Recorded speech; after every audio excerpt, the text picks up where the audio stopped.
In part 2 I've touched on the Budokai series, now I'm taking a look at the Tenkaichi series. Let us begin with Tenkaichi 1. You have the returning characters and a couple of new ones. It's also the first that does not include in-game transformations. Instead, you have to choose a transformation. Man, that sucks! Z-Gate makes you go through all the sagas, movies, GT, including what-ifs. Skill Shop allows you to buy fusion earrings, making your character stronger. You can also use them for item fusion and unlock characters for using, again, item fusion. During story mode, you have to either defeat your enemy, survive within the time limit, or use a finishing move.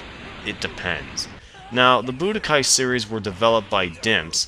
The Tenkaichi ones were developed by Spike, meaning the gameplay is vastly different, though the game does have glitches such as the character voices. It does have flaws, but it was a nice way to start this series. Tenkaichi 2 seems to be a big improvement over the first game.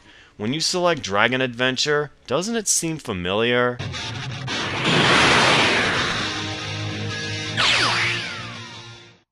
Now, the soundtrack from the original Tenkaichi may have recycled from the previous Budokai games. Tenkaichi 2 has an original soundtrack. The game is released for the PlayStation 2 and the Nintendo Wii. For the Wii, you can use your Nunchuck, Classic Controller, or GameCube controller. Yes, you can now transform and fuse, which is what the previous lacks on. But at least it has cutscenes.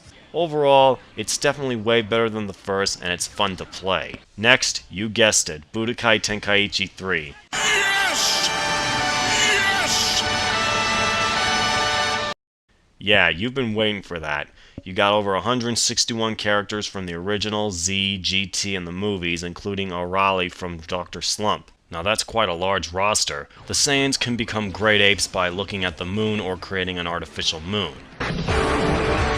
You can also choose either day or night, whatever stage you've selected. During story mode, you can find Dragon Balls by plowing through buildings or mountains. Speaking of which, I do have an issue with story mode. It's pretty short. Going back to Tenkaichi 2, its story mode is much longer. Why can't Tenkaichi 3 have a longer story mode? But in conclusion, this is by far the best of the Tenkaichi series.